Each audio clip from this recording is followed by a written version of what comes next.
بسم اللہ الرحمن الرحیم۔ السلام علیکم ورحمۃ اللہ وبرکاتہ۔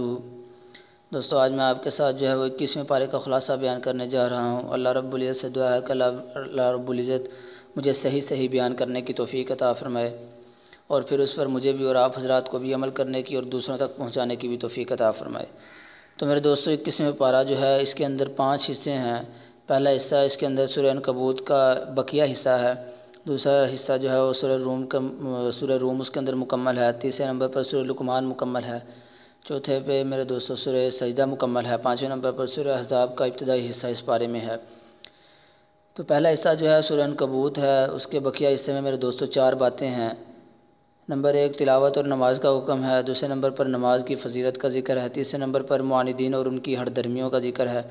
چوتھے نمبر پر دنیا کی بے ثباتی کا ذکر ہے کہ دنیا کی اللہ رب العزت کے ہاں کوئی وقت اور کوئی حیثیت نہیں ہے، بلکہ اصل جو چیز ہے وہ آخرت ہے۔ دوسرا نمبر میرے دوستو سورہ روم ہے۔ اس کے اندر 2 باتیں ہیں۔ پہلی جو ہے وہ 2 پیشگوئیاں کی گئی ہیں۔ پہلی پیشن گوئی کہ 9 سال کے اندر روم کے جو اہل کتاب عیسائی ہیں ایران کے بت پرستوں کو شکست دے دیں گے۔ دوسری پیش گوئی اسی عرصے میں مسلمان جو ہیں وہ مشرکین قریش پر فتح کی خوشی منا رہے ہوں گے، اور یہ صورت میرے دوستو بدر میں ظاہر ہوئی۔ دوسری توحید کے ضمن میں اللہ کی عظمت کی 7 نشانیاں بیان کی گئی ہیں میرے دوستو۔ پہلی نشانی کہ اشیاء کو ازداد سے پیدا کرنا، یعنی وہ زندہ کو مردہ سے اور مردہ کو زندہ سے، یہ بھی توحید کی ایک نشانی ہے۔ دوسری انسان کی پیدائش مٹی سے۔ تیسری زوجین کی محبت۔ چوتھی زمین و آسمان کی پیدائش۔ 5ویں رات اور دن کی نیند اور روزگار کی تلاش۔ چھٹی بجلی کی چمک، بارش اور اس سے غلے کی پیداوار۔ اور 7ویں جو توحید کی نشانی ہے زمین اور آسمان کا مستحکم نظام۔ یہ توحید کے میرے دوستو 7 نشانیاں اللہ رب العزت نے اس بارے میں بیان کی۔ آگے تیسرا جو موضوع ہے وہ سورہ لقمان ہے۔ اس کے اندر 3 باتیں ذکر ہیں۔ نمبر 1 توحید ہے، اور اللہ تعالیٰ کی قدرت کے 4 دلائل اسی کے تحت ذکر کیے گئے ہیں۔ پہلی دلیل کہ بغیر ستون کا آسمان جو ہے یہ دلیل ہے توحید پر۔ دوسری دلیل مضبوط اور محکم پہاڑ۔ تیسری دلیل رینگنے والے مویشی اور حشرات۔ چوتھی دلیل برسنے والی بارش۔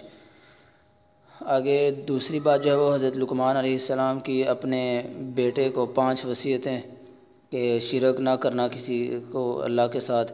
دوسری اللہ تعالیٰ ہر چھوٹی بڑی چیز اور عمل کو آخرت میں سامنے لے آئیں گے۔ تیسری نماز، امر بالمعروف نہی عن المنکر، آزمائش میں صبر۔ چوتھی عاجزی اختیار کرنا، تکبر سے بچنا۔ 5ویں معتدل چلو، مناسب آواز میں بات کرنا۔ تو یہ 5 میرے دوستو نصیحتیں حضرت لقمان نے اپنے بیٹے سے کی۔ تیسری میرے دوستو توحید کے ضمن میں یہ بتایا گیا کہ 5 چیزوں کا علم صرف اللہ ہی کی ذات کو ہے۔ نمبر 1 بارش کہاں اور کتنی برسے گی، اس کا بھی علم اللہ کو ہے۔ نمبر 2 قیامت کب آئے گی۔ نمبر 3 پیٹ میں بچہ کن اوصاف کا حامل ہے۔ نمبر 4 موت کب اور کہاں آئے گی۔ نمبر 5 انسان کل کیا کرے گا۔ تو ان سب باتوں کا جو میرے دوستو علم ہے وہ صرف اللہ ہی کی ذات کو ہے۔ آگے سورہ سجدہ ہے۔ اس میں میرے دوستو 4 باتیں ذکر ہیں۔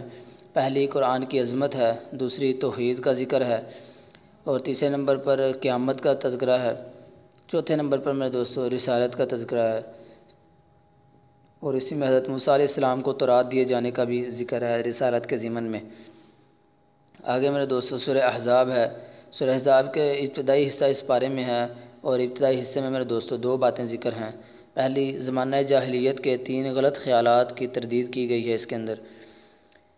پہلا خیال ان کا تھا کہ بعض لوگوں کے سینے میں 2 دل ہوتے ہیں۔ بتایا اللہ رب العزت نے کہ دل تو بس ایک ہی ہوتا ہے، یا اس میں ایمان ہوگا یا پھر کفر ہوگا۔